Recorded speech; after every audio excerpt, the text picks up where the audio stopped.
The Boox Go 10.3 Gen 2 is a weird one, because technically I already reviewed most of it in my Lumi review. Same design, same software, same pen, same basic idea, just without the Frontlight. And that missing layer does make a difference. The pen sits closer to the ink, the screen looks cleaner, and the writing feel is a bit more direct. So there's a real argument for this version. But I don't want to waste your time. I'd still recommend the Lumi to almost anyone. Even if you don't need the Frontlight 90% of the time, those remaining 10% can be really annoying without one. And for me, that slightly more direct writing feel doesn't compensate for that. So in short, don't get this one, get the Boox Go 10.3 Gen 2 Lumi. So if that upfront conclusion saved your time, please like and subscribe, and maybe let the video run a little longer for the YouTube algorithm. And if you want the full Lumi review, I linked it in the description below. But since the regular Boox Go 10.3 Gen 2 does a few things better, let's still check them out.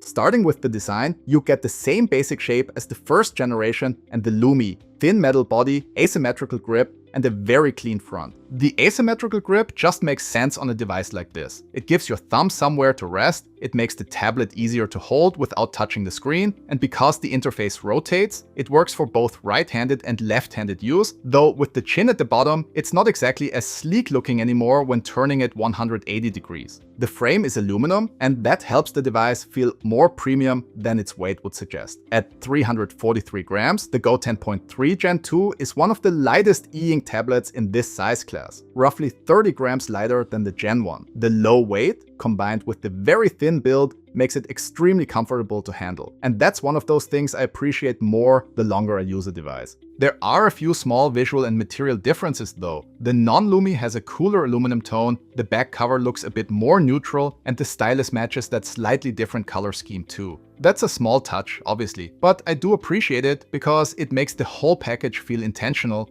instead of looking like Boox just grabbed the same accessories from another model and called it a day.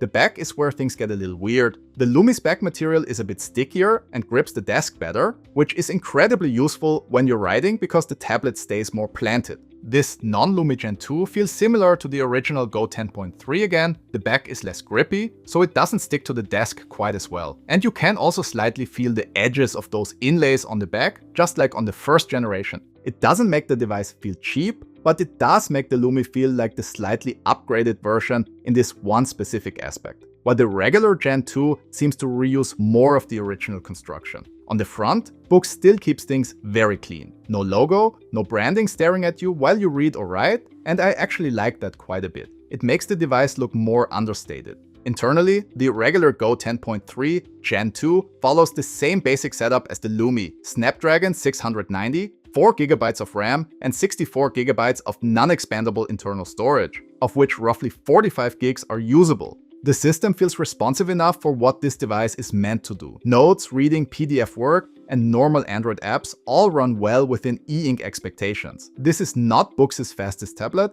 and without Boox Super Refresh, it also doesn't have that more direct scrolling feel of some higher-end models. But for this class, performance is perfectly fine.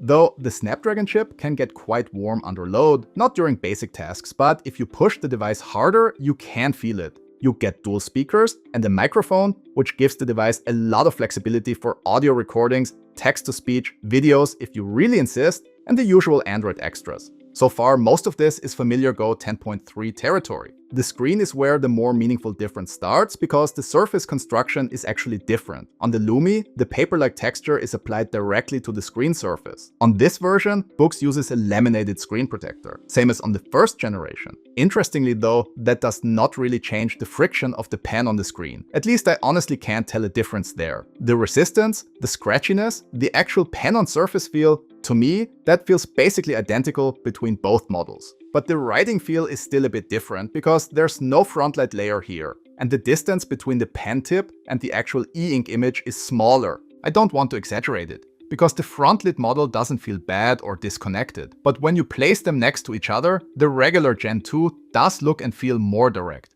You can also see the difference at the edges of the screen. The bezels cast much less shadow onto the display here because the screen isn't sitting as far below the top surface. That makes the whole front look flatter and cleaner. And this is the strongest argument for the non-Lumi version. If you are chasing the most direct pen-to-ink look Boox currently offers in this format, this is the better one. Boox is using the same capacitive InkSense Plus pen, and I still have mixed feelings about the decision moving away from EMR, because EMR remains the cleaner technology for a dedicated writing tablet in many ways. It's passive, so the pen doesn't need a battery. It's widely compatible with other Wacom-style pens, and when it comes to line precision, EMR still tends to have the advantage. So compared to the first generation Go 10.3, this still feels like a conceptual downgrade. The good news is that the actual implementation is much better than I would have expected from a capacitive pen. The InkSense Plus feels good in the hand. It's metal, it attaches to the side securely, and the tip has a pointier, firmer character than many EMR pens. That gives writing a more pencil-like feel. Or at least it moves closer in that direction than the softer felt tip feeling you get on some other e-ink tablets. Accuracy is also better than the word capacitive might suggest. And it honestly feels very good. Not too different from EMR. But the typical capacitive diagonal line wobble is still there. It's not extreme, and for normal handwriting I wouldn't worry too much about it. But if you sketch, draw geometric shapes, or just test diagonal lines because you know what to look for, you will see it. Latency is a little hard to pin down this time. On the first generation Go 10.3, I measured around 30 milliseconds. On the Gen 2, my results were slightly inconsistent, ranging from about 23 to 30 milliseconds depending on the run. So at its best, it is faster than the original. But I also wouldn't call it a clear, consistent leap forward. In actual handwriting, it feels responsive and nice to use. But the market has moved on, seeing latencies around the 10 milliseconds mark, so this lands more in the perfectly usable category than the wow, this feels fast category. And because this is a capacitive pen, it needs to be charged. The InkSense Plus does so via USB-C separately from the tablet. And on a device like this, that is still a downgrade. For a casual reader with optional pen support, fine, I can live with that. But this is a 10-inch digital notebook. The pen is central to the product, so having to charge it separately just feels less elegant than it should. So in principle, I really don't love this setup. But to be fair, in actual use, it bothered me less than I expected. It's still worse than EMR and still worse than automatic charging on the tablet, like the remarkable Paper Pure offers. But it didn't become the constant annoyance I thought it might be. I'll come back to that in the battery section. So overall, writing feels good and slightly more immediate than on the Lumi thanks to the lower pen-to-pixel distance. The Boox Go 10.3 Gen 2 uses a 10.3-inch black and white e-ink Carta 1200 panel with 300 ppi, so text is crisp and handwriting looks clean. In good light, the Go 10.3 Gen 2 display looks excellent, though the background is actually ever so slightly darker than on the first Gen Go 10.3, same as on the Lumi. Side by side with the Lumi, the regular Gen 2 has that cleaner Frontlight-free look. The image feels a little closer to the surface,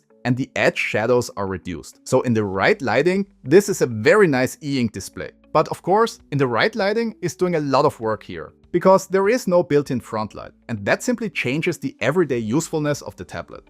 If you mostly use your e-ink notebook at a desk, in a bright room, near a lamp, or in daylight, then the missing light may not bother you at all. In that case, you get the cleaner screen stack and avoid the extra front light layer. But if you want a device that just works wherever you happen to be, in bed, in a dim room, during a presentation in a dark lecture hall, or on the couch in the evening, the front-lit version is simply easier to live with. Ghosting is mostly okay. It doesn't ruin the experience, and in normal reading or note-taking it's manageable. But I still noticed more after images than I would ideally want from this kind of black and white e-ink tablet. In case you don't know, ghosting is when faint afterimages are still visible when the content on the screen changes. That's normal for e-ink to some extent, because there are actual particles moved around inside the panel, and they can get stuck temporarily. That's why you typically see these brief flickers with e-ink. That's done to unstuck those particles and remove the ghosting. There's no Boox Super Refresh technology for that very quick display refresh, but you can still browse,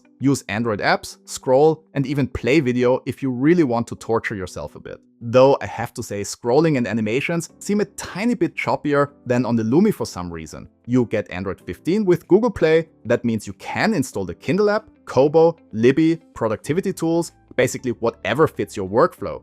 And that remains the big Boox advantage. The downside is that Boox devices can still feel a little intimidating at first. There are more settings, more menus, more app options, more ways to tune the display, and just more decisions overall. But I do think the current software is better at getting out of its own way than older Boox versions. The main menu is now customizable. You can strip things down, remove what you don't need, and make the device feel a lot more focused. The Notes toolbar is also much more adaptable now. You can choose which tools appear, move the toolbar around, resize it, hide it quickly, and create setups that actually fit how you write. That's why I think the Boox's complicated argument isn't quite as strong as it used to be. Yes, a remarkable Paper Pure is a lot simpler the first time you turn it on. No question. But the Go 10.3 Gen 2 can be made quite simple if that's what you want. And the difference is that the deeper functions are still there when you need them. That to me is a more useful version of simplicity. The e-ink tuning system, now called e-inkwise, also feels less scary than the older display mode setup. I know some longtime Boox users liked having more manual control right up front,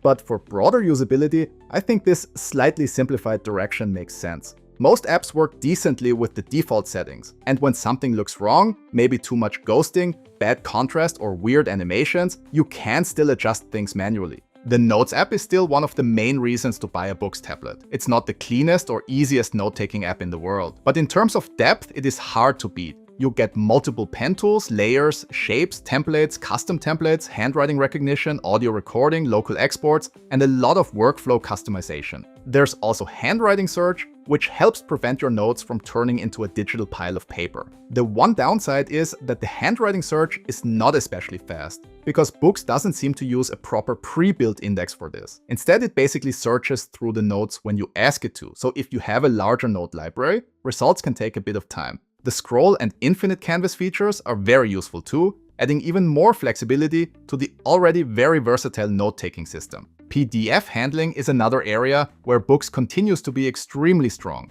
You can open a PDF, write directly on it, export or copy it back later, and the annotations are there. That sounds obvious, but the simplicity of that file-based workflow is still something I really appreciate. But Boox goes beyond basic annotation. You get different viewing modes, cropping, zoom tools, and the columns mode, which is still one of the best features for academic papers, manuals, and multi-column documents. Instead of constantly dragging around a zoomed-in page, you can move through sections more logically. For ebooks, the built-in reader is also very capable. You can adjust text styling, use themes, add notes, look up words, use dictionaries, and rely on Android text-to-speech if you want the device to read aloud. I recommend checking out my Lumi review if you want to learn more about those features. But the privacy situation is still something I'd like Boox to improve. As with other Boox devices, I'd prefer a way to opt out of tracking and background connections. Android itself is already chatty, so I don't want to pretend this is a uniquely Boox problem. But if you're sensitive to this stuff, I'd still recommend using a software firewall. Battery life is fine, but don't expect miracle e-reader endurance. I measured a runtime of around 45 hours for reading, which is actually 10 hours less than what I got on the Go 10.3 Lumi, which I tested on a slightly older software version, so that might play a role in the difference. Writing performance, on the other hand, is almost identical at slightly below 11 hours, which is in line with what I got on the Lumi. And then there's the pen. In my Lumi testing, that same InkSense Plus stylus lasted an estimated 50 hours on a charge. And that's actually the reason why the separate charging bothered me less in practice than I expected. Still, I don't want to excuse the design choice completely. On a note-taking first tablet, I would much rather have wireless charging on the tablet like on the remarkable Paper Pure. Separate charging is simply less elegant, but the practical annoyance turned out smaller than the theoretical annoyance. So where does this leave the Boox Go 10.3 Gen 2? Well, it's a very good e-ink tablet, that's for sure. It's thin, very light, nicely built, crisp, flexible, and the screen stack is excellent if you care about the close pen-to-ink feeling. But to be honest, the Lumi is simply easier to live with. You can use it in more places, in more lighting situations, with less thought. And for how I use these devices, that simply wins. Sure, the Boox Go 10.3 Gen 2 is a great Frontlight-free e-ink tablet, and if you specifically want that cleaner screen stack and want to spend a little less, this version makes a lot of sense. But if that's not something super important to you, I recommend going with the Boox Go 10.3 Lumi. And while I appreciate Boox offering both versions of this tablet, I think the Lumi is simply the better all-rounder for most people. Like and subscribe if you found this review helpful. Thanks for spending your time watching, and I'll see you in the next one.